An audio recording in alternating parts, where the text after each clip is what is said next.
बोक्सी भनेर महिलाहरू कुटिन्छन्। कहाँ महिला मात्रै हुन्छन् र त पुरुषहरू पनि यस्ता हुन्छन् भनेर आजभोलि त पुरुष पनि बोक्सा हुन्छन् भनेर गोर्खामा त बोक्सा पुरुषहरू पनि पो कुटिन थाले। भूकम्पले मात्रै होइन रहेछ, त्यसपछि कोरोना आउँदो रहेछ, कोरोनाले मात्रै होइन रहेछ, त्यसपछि अरू व्याधिहरू आउँदा रहेछन्। यो त नियमित प्रक्रिया त रहेछ नि। मान्छे किन आउँदो रहेछ भने जानु पर्दो रहेछ। यसलाई नै नियमित आकस्मिकता भनेको पाइन्छ कतिपय ठुल्ठुला स्रष्टाहरूले। हामी असल मान्छेलाई आगामी मङ्सिर 4 गते हामीले भोट दिनुपर्छ। को लागि म भोट माग्दिन, म त्यो असल व्यक्तित्वको लागि भोट माग्छु। नेपाल आमालाई स्वीकार्न चाहनुहुन्छ, तपाईको कुनै स्वार्थ छैन। रमेश खरेल त्यही मान्छे हुन्, रमेश खरेल त्यही मान्छे हुन् जसलाई तपाईँ सिधा विश्वास गर्न सक्नुहुन्छ। उनको बारेमा तपाईँले अविश्वास गर्ने, शङ्का गर्ने, प्रश्न गर्न पनि तपाईँलाई मन लाग्दैन। यिनी इमान्दार हुन् भनेर तपाईँ ठोक्वा गर्न सक्नुहुन्छ। तर पुण्य पर्साईको बारेमा के हो कस्तो हो भन्ने लाग्न सक्छ तपाईँलाई। जब बाज आउँछ यो आकाश बाजको हुन्छ। सिंह केही समय सुत्यो भनेर, सिंह केही समय गुफामा सुत्यो भनेर जङ्गलको राजा सियाल हुँदैन। भ्रष्टाचारको पैसाको ठेलीले ए देशभक्ति किन्न पाइँदैन है। भ्रष्टाचारी दलाल नेता चाहिँदैन, ए देशभक्ति किन्न पाइँदैन है। भ्रष्टाचारी दलाल नेता चाहिँदैन, ए देश बचाउन कसम खाइन्छ, ए देश बचाउन कसम खाइन्छ। ए नेपालीलाई माया गर्ने आमा चाहिन्छ, नेपालीलाई माया गर्ने आमा चाहिन्छ। भ्रष्ट नेताका पछि लागेर, ए भ्रष्ट नेताका पछि लागेर। वास्तवमा हामी एउटै जिल्लाको भन्ने कुरा पनि आयो, तर हाम्रो त्यस्तो पुरानो परिचय केही पनि होइन। यो अहिलेको सामाजिक सञ्जालको कारणले पनि होला, मान्छेहरू एउटै विश्वमा बस्छौँ। ग्लोबल भिलेज भन्ने त कन्सेप्टै आएको छ। तर देश बाहिर बस्ने मानिसहरूको एउटा भावना हुन्छ। त्यो भावना चाहिँ के भने देशको अभाव। देशभन्दा पर भइसकेपछि देशको सम्झना आउँछ। देशको छिमेकी, देशको चालचलन, देशको दसैँ, देशको माघी, देशको इन्द्र जात्रा, देशको अरू चाडपर्व, देशको घमाइलो रमाइलो, तीज रोटेपिङ सबै सम्झना आउँछ जब देशबाट बाहिर भइन्छ। त्यो भावनाले मान्छेलाई चिमोट्छ र त्यही चिमोट्याइले एक खालको भावुकता कोमल हृदयहरूमा पैदा हुन थाल्छन्। वास्तवमा त्यसैलाई उहाँले परकम्पन भन्ने शब्द राखेको होला भने जस्तो मलाई लाग्छ। किनभने कोरोनाको कुरा पनि यहाँ धेरै नै छ। त्योभन्दा पहिला हामीले भूकम्प बेहोर्यौँ 2072 सालमा। त्यसका झड्काहरू अहिले पनि जारी छन्। त्यो जारी हुने प्रक्रियालाई चाहिँ वास्तवमा परकम्पन भन्दो रहेछ। त्यसभन्दा पहिला परकम्पन भन्ने शब्द नेपाली वाङ्मयमा प्रचलनमा पनि थिएन, मैले त सुनेको पनि थिइनँ। परकम्पन भनेको एकचोटि भइसकेको घटना पटक पटक दोहोरिने प्रक्रियालाई भनिन्छ। एकपल्ट आइसकेको भुइँचालोलाई फेरि पटक पटक सम्झाउने प्रक्रिया नै भौगर्भिक भाषामा परकम्पन हो। अब उहाँको मनमा त्यस्तो के परकम्पन आयो, त्योभन्दा पहिला कुन भूकम्प आयो, अनि कसरी उहाँ कवि हुनुभयो, त्यसको समष्टि नै यो किताब हो, जसले पटक पटक उहाँको मनमा एउटा परकम्पन ल्याइदिन्छ। हाम्रो परकम्पन भर्खरै 15 दिन अगाडि पनि 5.4 को हो क्या अरे परकम्पन गएको थियो। त्यो 72 सालकै परकम्पन हो त्यो। र हामीलाई यो परकम्पनले त्यो कम्पनलाई सम्झाउँछ र हामीहरू हतप्रभ हुन्छौँ। बिस्तारै आदत हुन्छ, यो यस्तै त रहेछ नि भन्ने हुन्छ। त्यसबिचमा मृत्युका अनेक श्रृङ्खलाहरू अगाडि बढिसकेका हुन्छन्। यही त रहेछ नि, मान्छे धरतीमा आएपछि जानु नै पर्दो रहेछ। भूकम्पले मात्रै होइन रहेछ, त्यसपछि कोरोना आउँदो रहेछ, कोरोनाले मात्रै होइन रहेछ, त्यसपछि अरू व्याधिहरू आउँदा रहेछन्। यो त नियमित प्रक्रिया त रहेछ नि। मान्छे किन आउँदो रहेछ भने जानु पर्दो रहेछ। यसलाई नै नियमित आकस्मिकता भनेको पाइन्छ कतिपय ठुल्ठुला स्रष्टाहरूले। त्यस कारण म अघि भन्दै थिएँ, जब मान्छे बाहिर हुन्छ, देशभन्दा बाहिर, अब मेरो आफ्नो त अनुभव के छ भने म कहिल्यै पनि 1 महिनाको लागि बाहिर गएँ भने म त्यो 1 महिना त्यहाँ बिताउन सक्दिनँ। त्यसलाई म झारेर 18 दिन, 17 दिन, बढीमा 23 दिन। कति मान्छेको चाहिँ त्यसरी बाहिर गइयो भनेदेखि कसरी उतै भासिने होला भन्ने ध्यान हुँदो रहेछ फेरि। त्यसले गर्दा संसारमा नेपालीहरू यति बदनाम छन्, यति बदनाम छन्। भर्खरै युएईमा गएका 14 जना कलाकारहरूमध्ये आधी उतै भासिएको कुरा सिआइबीमा पुगिरहेछ। मलाई के लाग्दैछ भने सायद नेपालीहरूलाई बिस्तारै यो जुन भिसा दिने प्रक्रिया हो यो नै रोकिन्छ कि, किनभने यति बदनाम छवि नेपालीहरूको विश्वव्यापी रूपमा भयो। त्यो सुन्दाखेरि मेरो मनमा अर्को खालको परकम्पन हुन्छ। फेरि स्रष्टाहरू यति चेतनशील हुन्छन्, यति भावुक हुन्छन्, यी सबै कुरालाई उनीहरूले विषय बनाउँछन् र स्रष्टाहरूले, व्याख्याताहरूले यो मनोविज्ञानबाट गरिएको रचनालाई डायस्पोरिक भने। डायस्पोरिक भनेको अर्को देशमा गएर बसेको, भौतिक रूपमा कुनै अर्को देशमा रहेको तर मानसिक रूपमा आफ्नो मनोभावना चाहिँ जहाँबाट जन्मेर गइएको हो त्यहाँ यदि खेल्छ भने त्यो खेलाइबाट उत्पन्न भएको जो सिर्जना हुन्छ, डायस्पोरिक साहित्य भनेको त्यो हो। आउने हप्ता कलकत्तामा मैले एउटा प्रस्तुति गर्नुपर्ने भएको छ, नेपालको साहित्य र संस्कृति त्यसको विषय छ। त्यसलाई लिएर म अहिले गहिरो अध्ययनमा लागेको छु फेरि, किनभने मेरो विषय त्यो होइन। देशभित्र मलाई त घोडामा चढेर लखेट्छन्, तपाईँलाई थाहै छ। देश बाहिरबाट सानो एउटा अवसर पायो भने पनि भइगयो भन्छु, म गइदिइहाल्छु। कमसेकम एउटा बहाना त मिल्छ, केही साथीहरूसँग त भेट हुन्छ भन्ने लाग्छ। संस्कृतिको बारेमा त थोरै अभ्यास थियो, तर साहित्यको बारेमा बिल्कुलै अभ्यास थिएन। त्यसपछि म साहित्यको बारेमा पनि के रहेछ कसो रहेछ भन्ने चिन्तनमा लाग्ने क्रम चलिरहेकै बेला बहिनीले यो कार्यक्रमको जो सन्दर्भमा हामीलाई पनि सम्झिनु भएको छ।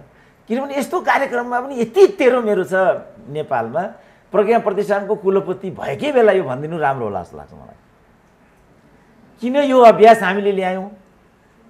उहाँले 2 कार्यकाल बिताउनु हो एकाडेमीमा, अब यो कार्यकालको अन्तिम बिन्दुमा पनि उहाँ हुनुहुन्छ जस्तो लाग्छ। त्यसकारण म के भन्छु भने उहाँले यसमा अभिलेख नै गरेर जानुपर्छ।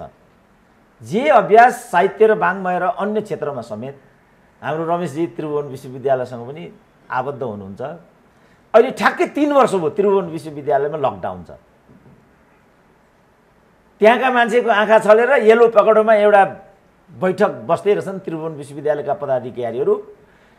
विद्यार्थी सङ्गठनहरू आएर ती आएर न्याकेछन् र माइनुट पत्र त्यो सबै कागजपत्र लगेर मन्त्रालयमा लगेर बुझाइदिएछन्। अवस्था यस्तो छ। त्यो कुरालाई पनि हाम्रो दुर्गा ढकालले यहाँको समसामयिक राजनीतिसँग जोडेर यसमा उल्लेख गर्न खोज्नु भएको छ। देशभित्रको जुन व्यथिति छ त्यसले उहाँहरूलाई पनि चिमोड्छ। हामी त्यसको भुक्तभोगी छँदैछौँ। हामीलाई एकदम असहज जस्तो पनि लाग्छ। हामीले पद्धति बसाउन सकेनौँ, हामीले परम्परा बसाउन सकेनौँ, हामीले प्राज्ञिकताको उन्नयन गर्न सकेनौँ, महान महान साहित्यहरूको सृजना हुन सकेन, महान महान हस्तीहरूको जन्म हुन सकेन। कहीँ हाम्रो यो व्यवहारको कारणले त यस्तो भइराखेको होइन भन्ने चिज पनि कवि हृदयमा प्रविष्ट भइदियो भने मलाई लाग्छ त्यो पनि कुनै अनौठो कुरा हुँदैन र त्यस्तो चिजहरू पनि प्रवेश गर्नुपर्छ भन्ने लाग्छ कहिलेकाहीँ त मलाई। किनभने विकृति विसङ्गतिको जुन कुरा छ त्यो सामाजिक विकृति विसङ्गति, जस्तो अघि यहाँ समीक्षकहरूले उल्लेख पनि गर्नुभयो, यो महिनावारीकै कुरा छ। यो महिनावारी भन्दा पनि जटिल छ छुवाछुतको कुरा। काठमाडौँको 32 पुतलीमा सांसदहरूले दलित भएको कारणले डेरा नपाउने स्थिति त्यस्तो छ। अलिपुरतिर बौद्धतिर गइसकेपछि बोक्सी भनेर महिलाहरू कुटिन्छन्। कहाँ महिला मात्रै हुन्छन् र त पुरुषहरू पनि यस्ता हुन्छन् भनेर आजभोलि त पुरुष पनि बोक्सा हुन्छन् भनेर गोर्खामा त बोक्सा पुरुषहरू पनि पो कुटिन थाले। यसलाई समानता भनेको छ हामीहरूले। फेरि यो विधिबाट निरपेक्ष रूपमा हामीले समाजका विकृति विसङ्गतिहरूलाई बुझ्ने यस्तो गल्तीहरू पनि हामीबाट बढेर गइरहेछ। यो सबै कुराहरू पनि साहित्यमा आउँछन् नै जस्तो मलाई लाग्छ। जस्तो हाम्रो यो दुर्गा ढकालको यो सिर्जनाकै कुरा गर्दाखेरि हामीले यो शीर्षकबाट मात्रै हेऱ्यौँ भने उहाँले के विषयमा बढी चिन्तन गर्नुभयो भन्ने कुरा हुइए कुदेर आइहाल्छ।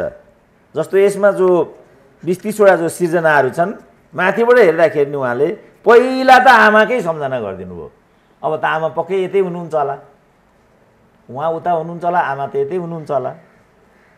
त्यसपछि उहाँले स्वर्ग बनोस् मेरो देश भन्नुभयो, देशमै आउनुभयो। चिन्ता त फेरि देशकै हुँदो रहेछ। त्यसपछि फेरि गाउँघरका घरहरूको व्यथा पो भन्न थाल्नुभयो। अब एकपछि अर्को सम्झना आउँछ कि त्यहाँ गएको बेला। कहिलेकाहीँ यहाँको घमाइलो, ठमेलको घमाइलो, रत्नपारको रमाइलो, फन हाउसको त्यहाँको रमाइलो एक्कासी मनमा आइदिन्छ। र यदि ऊ स्रष्टा हृदयको हो भने उसले त्यसलाई चाहिँ अभिव्यक्तिमा कैद गर्ने यो सोच छ। र त्यही क्रममा चाहिँ यस किसिमका सिर्जनाहरू जन्मिन पुग्छन्, जसलाई उहाँले मन भनिदिनु भएको छ। अब यतिले उहाँलाई पुग्दो रहन्छ। तलतिर पुगेपछि उहाँ के भन्नुहुन्छ? जन्मस्थल हाङदेवा, जहाँ उहाँ जन्मिनुभयो। मान्छे अमेरिका जानको लागि, मान्छे युरोप जानको लागि मरिहत्ते गर्छन्, मरिहत्ते गरेर पुग्छन्। तर पुगेको भोलिपल्ट उनीहरू, अब त्यो नराम्रो शब्द प्रयोग गर्दा कस्तो हुन्छ भने डिप्रेसनतिर फस्छन्। कति जोड गरेर पुग्छन् तर सम्झना त हाङदेवाकै आउँछ, अथवा दिक्तेलको, अथवा ओखलढुङ्गाको। यस्तो हुन्छ। त्यसपछि उहाँलाई एक्कासी भगवान श्रीरामको महिमाको बारेमा धार्मिकताले पनि चिमोट्दो रहेछ। प्रोटेस्टेन्ट छ त्यहाँ, अर्को क्याथोलिक छ त्यहाँ, अरू सम्प्रदायहरू पनि छन्, तर उहाँलाई एकाएक श्रीरामको पो सम्झना आउँछ। त्यसपछि फेरि महाभारतको सम्झना आयो होला, महाभारतको सिरियलको सम्झना आयो होला। त्यो भएपछि फेरि रामायण सम्झना आउँछ होला, सबै आउँछ होला नि त। सीताको सम्झना आउँछ होला, सीतालाई कत्रो पीडा परेको थियो, त्यो रावण कस्तो राक्षस नि भन्ने पनि आउँछ होला। अन्त्यमा त फेरि सीतालाई पनि आरोप लगाएर रामले जङ्गलमा लगेर छोडिदिए सीतालाई, कस्ता निष्ठुरी होला भन्ने पनि लाग्छ होला। अनि फेरि एकाएक लैङ्गिकताको समय छ, यो पुरुष चिन्तनले गर्दा भएको भन्ने भ्रम पनि बढेर जान्छ होला। ती सबै कुराहरू सिर्जनामा आउँछन्। त यो तरिकाले त्यो सबैमा म गएँ भने फेरि म आफै समीक्षक हुन सक्छु, म त्यतातिर जानु उपयुक्त ठान्दिनँ। यो तरिकाले उहाँले एउटा सिर्जनाको बारेमा यति प्रयास गर्नुभयो। यसो हेर्दा त एकदमै सानो प्रयास देखिन्छ, तर सानाहरूले नै मदन पुरस्कार पाउँछन् नेपालमा। त हिजो मात्रै हामीले मदन पुरस्कार पाउने स्रष्टाहरूको बारेमा चर्चा गऱ्यौँ। अनौपचारिक 5 वर्ष अगाडि मदन पुरस्कार पाउने घनश्याम कणेलको जो कृति थियो, त्यो कृति जम्मा 38 पेजको थियो। के थियो त्यो किताबको नाम? हाम्रो युवराजीलाई थाहा होला, अश्वत्थामा हो हजुर? हजुर युधिष्ठिर हो। त्यो 38 पेजको थियो, यो 69 पेजको भएको हुनाले मदनै पुरस्कार पायो भने पनि अचम्म त हुँदैन। त्यो पाउँछ कि पाउँदैन त्यो म भन्न सक्दिनँ। त्यसकारण म बहिनीलाई के सुझाव दिन्छु भने मदन पुरस्कारको प्रक्रियामा पनि जोडिएर जानु होला, बिर्सिनु होला। फेरि त्यो आफै गर्नु होला, फेरि त्यो जो हाल्ने भन्छन् फेरि फालिदिन्छन्। यहाँ त त्यस्तो चलन छ हाम्रो नेपालमा त, किनभने इमान्दारिताको ठुलो सङ्कट छ हाम्रो देशमा। स्मल इज ब्युटिफुल भन्ने एउटा ठुलो किताबले त अरुन्धती रोएको हो क्या अरे। हिन्दुस्तानमा त्यसले पनि तहल्का मचाएको थियो केही वर्ष पहिला। Small is beautiful. हाम्रो देवकोटाले पनि भनेकै थिए के भने, हजुर बुकर प्राइज नै पाए त्यसले भन्नुभयो हाम्रो डाक्टर साहबले। सानो आँखाका अङ्गहरूमध्ये पनि सबैभन्दा सानो त नानी हो आँखाको, तर आँखाको नानीको जति महत्त्व छ शरीरको अरू अङ्गको त्यत्रो महत्त्व छैन भन्ने कुरा त प्रष्टै छ। त्यस कारणले सानाहरू नै ठुला हुन्छन् र सानाले नै ठुलो महत्त्व दिन्छ। गहनाहरूमा हिरा कोहिनुर ती बराबरको महत्त्व कहाँ ठुलो हारको हुन्छ जो तीजको बेलामा छड्के रूपमा लगाइन्छ र नाचिन्छ। ती सबै कुराहरू बाहिर बसेका बेला सम्झनामा आउँछन् र ती सब कुराहरूलाई नै यसमा कैद गर्ने प्रयास गर्नुभयो दुर्गा ढकालले। फेरि एकपल्ट यस्तो राम्रो प्रयासको लागि, खास गरी यस्तो एउटा अवसर जुटाइदिएको लागि, किनभने त्यति टाढाबाट उहाँ आउनुभयो, हामीलाई जोड्नु हामीले यति गर्न सकेका थिएन। हामी यहाँ सावादिनका, ताप्लेजुङका, हाङदेवाका, फुङलिङका भन्छौँ, त्यो नाममा यति जिल्लावासीहरूलाई र अन्य साथीहरू पनि छौँ हामी यहाँ। हाम्रो ओम शान्तिको यति राम्रो गुरुसँग अघि सद्बुद्धि पनि अलिकति पायौँ हामीले। यो एउटा अवसर हो, यसलाई हामी ठुलो एउटा अवसरको रूपमा पनि लिन्छौँ र यसलाई मनमा सजाइराख्छौँ, साँचिराख्छौँ। फेरि यस्तो जमघट, यस्तो सङ्गम कहिले हुन्छ होला भन्ने भावना मनमा साँचेर हामीहरू बाहिरिन्छौँ। त्यसकारण फेरि एकपल्ट यति राम्रो अवसर जुटाइदिएकोमा पनि बहिनीलाई म धन्यवाद दिन चाहन्छु। यो कृतिको पूर्ण सफलताको पनि कामना गर्न चाहन्छु र नेपाली वाङ्मय र साहित्यको भण्डारमा जे योगदान र जोडाइ उहाँले आफैलाई गर्नुभएको छ, यहाँ भएको व्यथिति विसङ्गति अन्त्य गर्छु भनेर यत्रो 2 करोड 92 लाख नेपालीहरूलाई तपाईँले भनिसक्नु भएको छ। अब तपाईँहरूले उही पुराना हाम्रा राजनीतिकमा लागेका पेसाकर्मीहरू नै हुनुभयो भने तपाईँलाई नेपाली दाजुभाइ दिदीबहिनीहरूले क्षमा गर्ने छैन, मलाई गर्ने छैन। त्यसकारणले शुभकामना छ, जानुहोस्, स्थापित हुनुहोस्, आफ्नो क्षेत्रमा जानुहोस्, माटोमा जानुहोस्, स्थापित हुनुहोस्, मन वचन कर्मले सेवा गर्नुहोस् र उहाँहरूको हार्ट्स एन्ड माइन्ड जितेर अगाडि बढ्नुहोस्। त्यो शुभकामना व्यक्त गर्न चाहन्छु। आज बिहान एउटा इन्टरेक्सनमा म थिएँ आदरणीय दाजुभाइ दिदीबहिनीहरू। त्यो इन्टरेक्सनमा नेपालको एउटा असाध्यै सम्मानित वरिष्ठ अधिवक्ता हुनुहुन्थ्यो, उहाँसँग मेरो उहाँहरूको टिमसम्म इन्टरेक्सन थियो। उहाँले मलाई एउटा भनेको कुराले म असाध्यै दिनभरि म एकदम वास्तवमा आज दुखी भएको छु। उहाँले के भन्नुभएको थियो भने, खरेलजी म अब 1 महिनापछि युएस अमेरिका जाँदैछु। किन जाँदैछु भन्दाखेरि उहाँले के भन्नुभयो, यो देशमा यो राष्ट्रमा मेरो सोसियल सेक्युरिटी छैन। उहाँको काठमाडौँमा घर रहेछ, वरिष्ठ अधिवक्ता पनि हुनुहुँदो रहेछ, तर उहाँ यो देशमा सेक्युर्ड हुनुहुँदैन रहेछ। म विदेश जाँदैछु, विदेशमा मेरो सोसियल सेक्युरिटी हुन्छ, मेरो हेल्थ सेक्युरिटी हुन्छ, मेरो परिवारको सेक्युरिटी हुन्छ भनेर उहाँ जान्छु भन्दाखेरि म असाध्यै भावुक भएँ।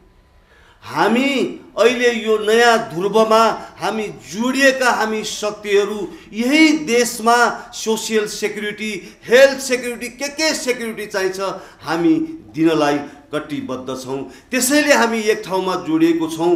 पछि मैले उहाँलाई इन्डिभिजुअली भने, अब तपाईँहरू यसरी जाने हो भने, तपाईँहरू जस्तो मान्छे यसरी जानुभयो भने अनि यो देशमा कसले आवाज उठाउने, कसले बोल्ने भनेर मैले उहाँलाई छुट्टै रूपमा टेलिफोनमा मैले कुरा गरेँ। यसको अर्थ यो देशको अवस्था के छ भन्ने कुराहरू यसबाट छर्लङ्ग हुन्छ आदरणीय दाजुभाइ दिदीबहिनीहरू। अर्को एउटा लेटेस्ट अहिले कुरा, यो चाहिँ सम्पत्ति शुद्धिकरणको एउटा रिपोर्टमा नेपाल फेरि ब्ल्याक लिस्टेड हुँदैछ। नेपाल फेरि ब्ल्याक लिस्टेड हुँदैछ।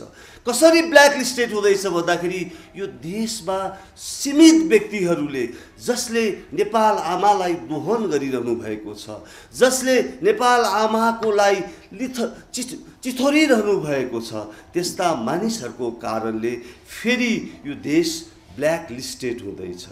ब्ल्याक लिस्टेड भएपछि तपाईँ हाम्रो स्ट्याटस के होला? यो सबै कारण के भन्दाखेरि अहिले भएको यो कुरा होइन।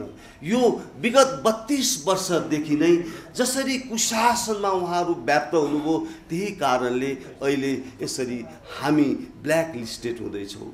अब यस्ता विकृति विसङ्गतिहरूको लागि हामी एक ठाउँमा नउभि सुख छैन, सुखै छैन।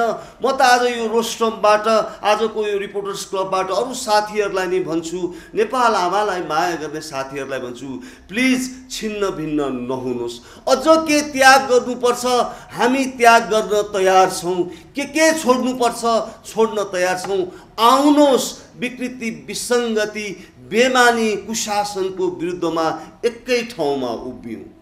आज मैले भर्खर यहाँ आउनु अगाडि एउटा इन्टरभ्यू पनि दिएको थिएँ, एउटा टेलिभिजनमा इन्टरभ्यू दिएको थिएँ। त्यो टेलिभिजनमा मैले के भनेको छु नि, मेरा साथीहरू दुःख नमान्नुहोस्, हामी असल मान्छेलाई आगामी मङ्सिर 4 गते हामीले भोट दिनुपर्छ। असल व्यक्तित्वलाई हामीले भोट दिनुपर्छ। मैले त के पनि भनेको छु भने कुनै ठाउँमा जस्तै म उठ्ने चुनाव क्षेत्रमा मभन्दा असल कोही आउनुहुन्छ भने मेरो भोट पनि म उहाँलाई दिन्छु भनेको छु। त्यो त्याग हामीले गर्नुपर्छ। जुनसुकै पार्टीको होस्, असल व्यक्ति हामीलाई चाहिएको छ। नेपाल आमा रुइरहनु भएको छ। नेपाल आमालाई असल व्यक्तित्वको खाँचो छ, जसले धोका नदिने त्यस्तो व्यक्तित्व, पर्सनालिटीको, त्यस्तो छोरीको खाँचो छ, त्यस्तो छोराको खाँचो छ। म मेरा साथीहरूलाई भन्छु, सबैलाई भन्छु, हेर्नुहोस् मैले अर्को पनि के भनेको छु भन्दाखेरि यदि त्यो ठाउँमा कसैले चित्त नबुझाउनु होला, चित्त नदुखाउनुहोस्, चित्त दुखाउनु पर्ने आवश्यकता छैन। रियलिस्टिक हो। कुनै ठाउँमा यो हाम्रो शक्ति तेर्सो ध्रुवको भन्दा राम्रो क्यान्डिडेट छ, त्यसले नेपाल आमालाई अझ कन्ट्रिब्युट गर्न सक्छ भने त्यो ठाउँमा तपाईको लागि म भोट माग्दिनँ, म त्यो असल व्यक्तित्वको लागि भोट माग्छु पनि भनेर मैले त्यो टेलिभिजनमा भनेको छु। त्यसै कारणले मेरा मित्रहरू, 165 ठाउँमा उठ्ने मेरा साथीहरू, प्रदेशमा उठ्ने मेरा साथीहरू, तपाईँ आफै स्थापित चाहिँ हुनुहोस् है। तपाईले उहाँहरूको मन र मस्तिष्क जित्नुहोस् है। तपाईहरूले यस्तो विश्वास दिलाउनुहोस् जुन विश्वासको कहिले पनि अविश्वास नहुने आधार तपाईले आफैले तय गर्नुपर्छ। तपाईँ आफै स्थापित हुनुपर्दछ। यति भन्दै म धेरै समय लिन्न, किन भन्दाखेरि यो आजको रिपोर्टर्स क्लब हामीले थोरै समयको लिएका थियौँ। मेरा मित्रहरूले राम्रो धेरै कुरा बोलिरहनु भएको हिसाबले मैले दोहोऱ्याउन आवश्यक मैले ठान्दिनँ।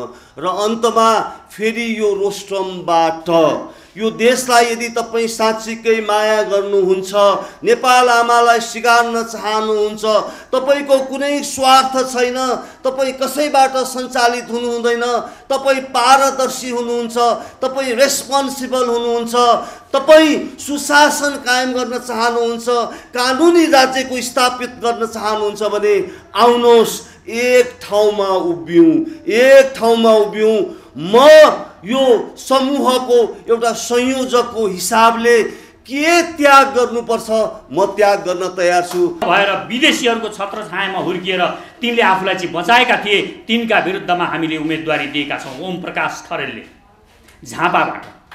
त्यसकारण पहिला हाम्रो उद्देश्य भनेको के हो भने गलत मान्छेहरूलाई, गलत नीतिहरूलाई, गलत चिजहरूलाई प्रतिस्थापन गर्ने, त्यसको ठाउँमा एउटा इमानको राजनीति गर्ने, इमानदार, कट्टर इमानदार मानिसहरूलाई संसदमा नपुर्याइकन तपाईले यो देशको भ्रष्टाचार यहाँ तल रोएर भ्रष्टाचार निर्मूल हुन्छ भनेर सोच्नुभयो भने यो तपाईँको दिवा स्वप्न हुन्छ, कहिल्यै पनि पुरा हुनेवाला छैन। पहिले तपाईँ यो देशको भ्रष्टाचार निर्मूल गर्न चाहनुहुन्छ, यो देशको बेथितिलाई निर्मूल गर्न चाहनुहुन्छ, यी सडकहरू ठिक ढङ्गले बनुन् भन्ने चाहनुहुन्छ, तपाईँ यो देशमा विकास र समृद्धि चाहनुहुन्छ, तपाईँ ती भोका पेटहरूमा खाना पुगोस् भन्ने चाहनुहुन्छ, ती हाम्रा नानीहरूले ठिक ढङ्गले पढ्न पाउन्, निःशुल्क पढ्न पाउन् भन्ने चाहनुहुन्छ। कोही पनि मानिस यो देशको नागरिक पैसा नभएको कारणले मर्नु नपरोस् भनेर उसलाई स्वास्थ्य फ्री गर्न चाहनुहुन्छ भने तपाईँले पहिला इमानको राजनीति गर्ने कट्टर इमानदार मानिसलाई संसद भवनमा लगेर सांसद बनाउन जरुरी छ। त्यो कट्टर इमानदार त्यो मान्छे सांसद बनिसकेपछि कट्टर इमानदार सरकार बन्छ, अनि मात्र तपाईँले भनेको सपनाहरू पुरा हुन्छन्। नभए 70 वर्षदेखि देश लुटिँदैछ। यहाँ हामी अहिले पनि फोहोर भयो भन्छौँ। मैले बारम्बार भन्ने गरेको छु, म काठमाडौँमा प्रजातन्त्रको लडाइँ लडिसकेर उहीँ म जेल परिसकेर म काठमाडौँ आउँदाखेरि म त्यहाँ पुरानो बस पार्कमा आउँदा फोहोरमा चिप्लेर लड्नु परेको थियो। त्यहाँ समाचार आइरहेको थियो, त्यहाँका टाउके समाचार भँगेर अक्षरमा लेखिएको थियो। अब चाँडै काठमाडौँमा हैजा हुँदैछ। तपाईँ हरेक मान्छे जो काठमाडौँमा आउनुभयो त्यो बेला सम्भवतः यही कुरा समाचार लेखिएको थियो, काठमाडौँमा चाँडै हैजा फैलिन्छ। आज बालेनलाई हामीले चुनेर पठायौँ, बालेन आउँदा पनि यही छ, किनभने हामीले गद्दारहरूलाई संसदमा पठाएका छौँ, सांसदमा पठाएका छौँ र सारा संयन्त्र प्रयोग गरेर यो देशको फोहोरमा राजनीति गरेर तिनीहरू देश लुटिरहन, यसलाई यो यथास्थितिमा देशलाई राखेर देश लुट्न खोजिरहेका छन्। त्यसकारण अहिले हामीले के गर्यौँ त? अहिले हामीले एउटा मोर्चा बनायौँ। कसको नेतृत्वमा बनायौँ? हामीले एउटा इमानदार मान्छे खोज्नु थियो हामीलाई। त्यो इमानदार मान्छे अहिलेको समयमा इमानदार मान्छे खोज्न पनि साह्रै मुस्किल पर्छ। म एउटा यस्तो मान्छे हुँ, कोही पनि मान्छेलाई विश्वास गर्दिनँ हत्तपत्ती म। र म देशका नागरिकहरूलाई भन्छु, हत्तपत्ती कसैलाई विश्वास नगर्नुहोस्। जो आउँछ त्यसलाई विश्वास गरेर भोट हाल्ने होइन। म पनि विश्वास गर्दिनँ। म सिस्टममा देश लानुपर्छ, हरेक चिज सिस्टममा मिलाएर चलाउनुपर्छ र त्यो सिस्टम सुन्दर हुनुपर्छ भन्ने मान्छे हो। मैले इमान्दार मान्छे खोज्नुपर्ने थियो, जसको उसमा नेतृत्वमा यो हाँक्न सकियोस्, यो तेस्रो शक्ति निर्माण गर्न सकियोस् र यी पुराना गद्दारहरूलाई चुनौती दिन सकियोस् भनेर खोज्दै जाँदाखेरि एउटा मान्छे भेटियो। एउटा मान्छे 30 वर्ष 28 वर्षसम्म एउटा गन्दा सिस्टममा बस्यो, एउटा फोहोरिने दलालहरूले चलाएको सिस्टममा बसिरह्यो। तर बसिरहँदा रहँदै पनि त्यो सिस्टममा बसेर उसले आफ्नो शरीरमा कहिल्यै पनि फोहोर लाउन दिएन, फोहोर हुन दिएन। रमेश खरेल त्यही मान्छे हुन्, रमेश खरेल त्यही मान्छे हुन् जसलाई तपाईँ सिधा विश्वास गर्न सक्नुहुन्छ। उनको बारेमा तपाईँले अविश्वास गर्ने, शङ्का गर्ने, प्रश्न गर्न पनि तपाईँलाई मन लाग्दैन। यिनी इमान्दार हुन् भनेर तपाईँ ठोक्का गर्न सक्नुहुन्छ। तर पुण्य प्रसाईको बारेमा के हो, कस्तो हो भन्ने लाग्न सक्छ तपाईँलाई। तर के हो भने जसले वास्तवमा त्यहाँ बसेर पनि इमान्दार भएर निस्क्यो त्यो इमान्दार हुन्छ। त्यसकारण हामी तपाईँलाई विश्वास दिलाउँछौँ, हामी हरेक एक सांसद इमान्दार खोज्छौँ। म तपाईँलाई विश्वास दिलाउँछु।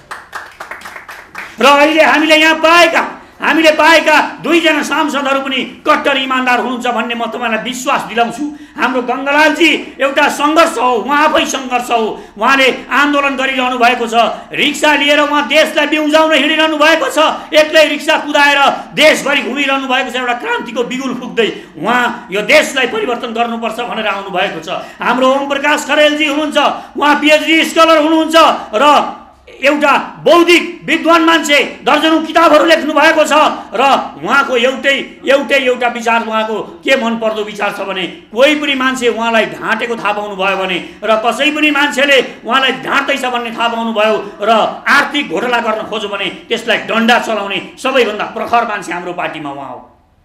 त्यसकारण बेइमानहरूलाई हामीले छोड्दै जाने हो। हामीले मिल्नको लागि आह्वान गरेका छौँ। 6 महिनादेखि हामी रोमलालजी, रमेशजी र पुण्य प्रसाई हामी भएर 6 महिनादेखि हामी यो देशलाई जोड्नुपर्छ, तेस्रो शक्ति निर्माण गर्नुपर्छ भनेर लागेका छौँ। तर केही मानिसहरूलाई लागेको छ, केही मानिसहरू उडेका छन्, परेवाहरूलाई, केही परेवाहरू आकाशमा उडिरहे। बाजले 2-4 दिन बाज आफ्नो गुणमा बसिरह्यो भनेर यो आकाश परेवाको हुँदैन साथीहरू। म तपाईँहरूलाई भन्न चाहन्छु, जब बाज आउँछ यो आकाश बाजको हुन्छ।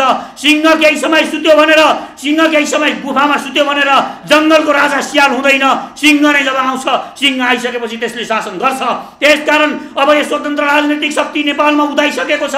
यसले तपाईँ हेर्दै गर्नुहोस्, भुरे टाकुरे साना आमसभा गरेर मैले ठुलो गरेँ, यो गरेँ, ऊ गरेँ, हामी कोहीसँग मिल्दैनौँ भन्नेहरूलाई पनि हामी चाँडै देखाउँछौँ। के देखाउँछौँ भने हामी तिमीले गरेका आमसभाभन्दा दर्जनौं ठुला आमसभाहरू हामी गर्न सक्छौँ र गरेर देखाउँछौँ।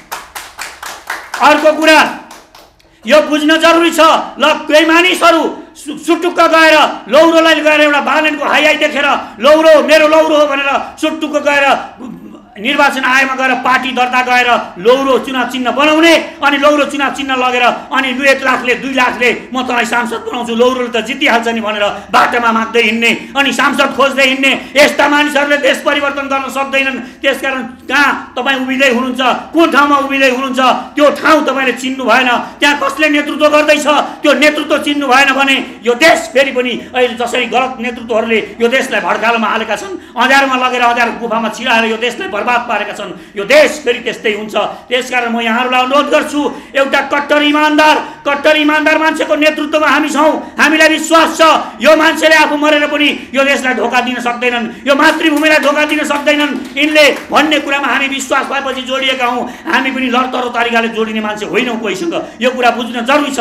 जसको बारेमा प्रश्न उठ्छ, जसको बारेमा शङ्का उठ्छ, हामी त्यसलाई सधैँ शङ्काको दृष्टिले हेर्छौँ र त्योसँग जोडिने बेलामा हामी पनि 12 टाँगो परै बस्ने मान्छे हौँ। त्यसकारण म तपाईँहरूलाई अनुरोध गर्छु, हामी ठिक ठाउँमा छौँ। देशभरिका अभियन्ताहरू, देशभरिका स्वतन्त्र साथीहरू सबैलाई हामीसँग जोडिन र आफ्नो उम्मेदवार बन्ने तपाईँ योग्यता छ भने आफ्नो नाम, ठेगाना, पेसा, शिक्षा के तपाईँ गर्दै हुनुहुन्छ हामीलाई पठाउनुहोस्। हामी उम्मेदवार र कट्टर इमान्दार मान्छे खोजिरहेका छौँ। हाम्रो शर्त छ, तपाईँ कट्टर इमान्दार हुनुहुन्छ, तपाईँ हुनुपर्छ।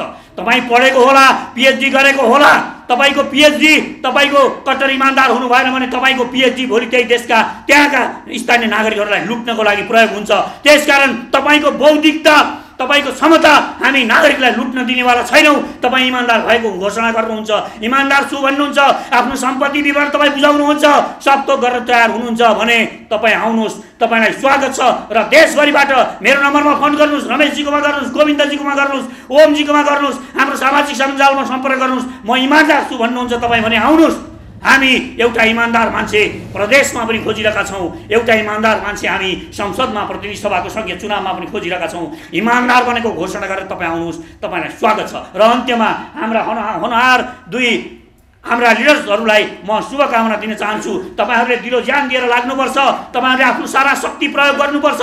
त्यो सारा शक्ति प्रयोग जब तपाईँ गर्नुहुन्छ, तपाईँको वरिपरि त्यहाँका नागरिकहरू जोडिनुहुन्छ, हामी जोडिन्छौँ, हामी सबै तपाईँहरूको साथमा छौँ। यो पुरा देश तपाईँ इमान्दारिताका साथ लाग्नुभयो भने म विश्वास दिलाउँछु यो पुरा देश तपाईँको साथमा हुन्छ र हामी सबै तपाईँको साथमा छौँ। हवस् त, नमस्कार। बहरहरू हलो जुवा कानमा हाल, हराभरा बन्छ हाम्रो धनी समृद्ध नेपाल। यो उद्घोषका साथ आज यो गङ्गालाल श्रेष्ठ जिउँदा शहीद भन्छु म चाहिँ।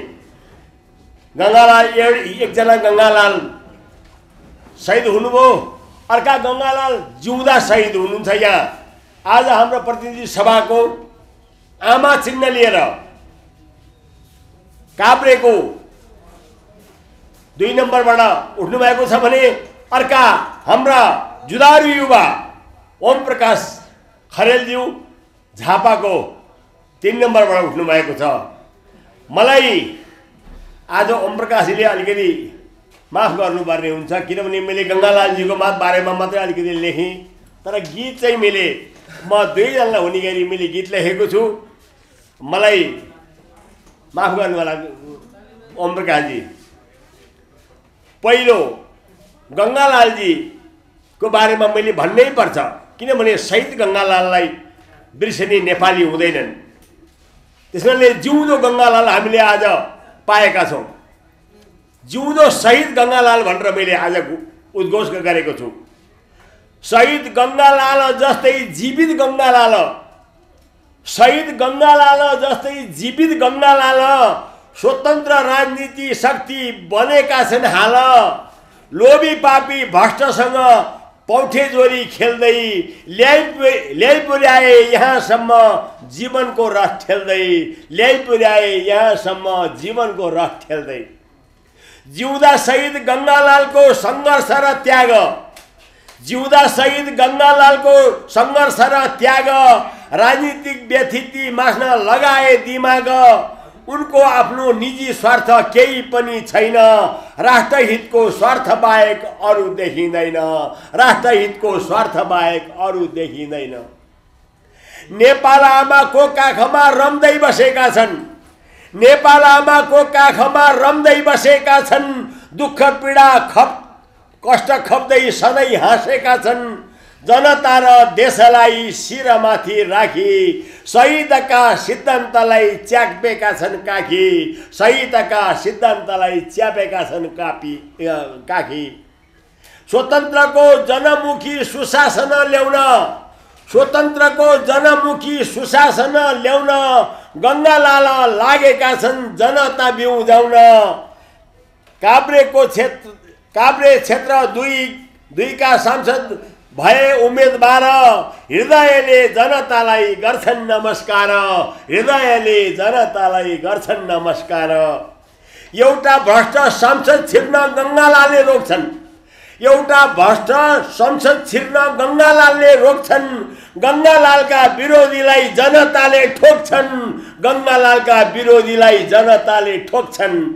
अब जनता झुक्किँदैनन् लोभ लालचमा परी, गङ्गालाललाई जिताउँछन् मत प्रयोग गरी, गङ्गालाललाई जिताउनेछन् मतदान प्रयोग गरी। यो कविता मैले गङ्गालालजीको बारेमा गाएँ, तर ओम प्रकाशजीको बारेमा मलाई थाहा थिएन आज। अब म 2 जनालाई हुने मैले एउटा गीत हाम्रो आमालाई भोट हालौँ भन्ने हाम्रो यो चण्डीको लयमा छ। हाम्रा पूर्वतिरका राई लिम्बूहरूले यसलाई बढी प्रयोग गर्नुहुन्छ र यो गीतलाई सङ्गीत दिनु न तपाईँहरूका हात जुर बनाइरहेका होलान्। म गीत सुरु गर्छु अनि सङ्गीत दिनु होला।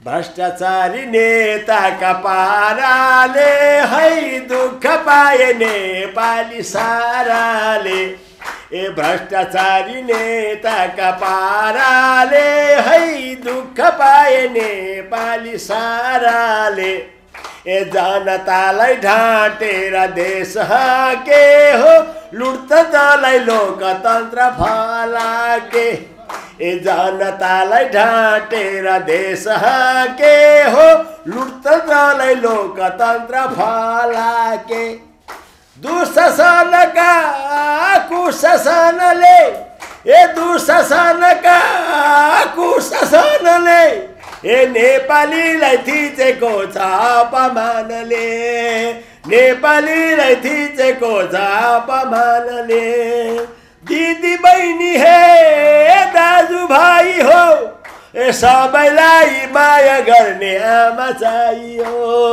सबैलाई माया गर्ने आमा चाहियो। अराजक तरिकाले देश चल्यो, स्वाभिमानी जनताको मन जाल्यो, पुराना पार्टीका नेता गनाए, जनता र देशलाई कङ्गाल बनाए, ए पुराना पार्टीका नेता गनाए, जनता र देशलाई कङ्गाल बनाए, ए दुःख पाइयो हन्डर खाइयो, ए दुःख पाइयो हन्डर खाइयो, आमाको ममता जस्तो शासन चाहियो, आमाको ममता जस्तो शासन चाहियो, नेपाल आमाको रक्षा गर्नलाई, ए नेपाल आमाको रक्षा गर्नलाई, ए तराई पहाड हिमाल जुटा दिदी दाजुभाइ, तराई पहाड हिमाल जुटा दिदी दाजुभाइ, जाली झेली माफिया तस्कर, भ्रष्ट नेतासँग लागे लस्कर, ए लोभी पापी फटाहालाई भोट हाली, उल्लु बानिरहेका छन् नेपाली, भ्रष्ट नेताका पछि लागेर, ए भ्रष्ट नेताका पछि लागेर, ए राष्ट्र समृद्ध बन्दैन भिख मागेर, राष्ट्र समृद्ध बन्दैन भिख मागेर, हो कि होइन लौ ए भन जनता हो, ए हो कि होइन लौ भन जनता हो, अब देशलाई माया गर्ने अब देशलाई खाँचो छ स्वतन्त्र नेताको, अब देशलाई खाँचो छ स्वतन्त्र नेताको, रक्षा गर्न हाम्रो जीवधनको वेदना बुझ्ने जनमनको, स्वतन्त्र राजनीति शक्ति आएको छ, आमालाई भोट हाल्ने मौका पाएको छ, ए स्वतन्त्र राजनीति शक्ति आएको छ, आमालाई भोट हाल्ने मौका पाएको छ, उठ नेपाली हो जाग नेपाली, ए उठ नेपाली हो जाग नेपाली, आमा चिन्हमा भोट हाली जितौ यसपालि, आमा चिन्हमा भोट हाली जितौ यसपालि, भ्रष्टलाई चोट आमालाई भोट, भ्रष्टलाई चोट आमालाई भोट, दुष्ट दलाल नेताको सुकाइदिउ है ओट, दुष्ट दलाल नेताको सुकाइदिउ है ओट, झुक्क्याउलान् है जाली र झेलीले, भ्रष्टाचारको पैसाको ठेलीले, ए झुक्क्याउलान् है जाली र झेलीले हो भ्रष्टाचारको पैसाको ठेलीले, ए देशभक्ति किन्न पाइँदैन है भ्रष्टाचारी दलाल नेता चाहिँदैन, ए देशभक्ति किन्न पाइँदैन है भ्रष्टाचारी दलाल नेता चाहिँदैन, ए देश बचाउन कसम खाइन्छ, ए देश बचाउन कसम खाइन्छ, ए नेपालीलाई माया गर्ने आमा चाहिन्छ, नेपालीलाई माया गर्ने आमा चाहिन्छ। भ्रष्ट नेताका पछि लागेर, ए भ्रष्ट नेताका पछि लागेर, ए राष्ट्र समृद्ध बन्दैन भोट भिख मागेर, राष्ट्र समृद्ध बन्दैन भिख मागेर। हो कि होइन हो भन जनता,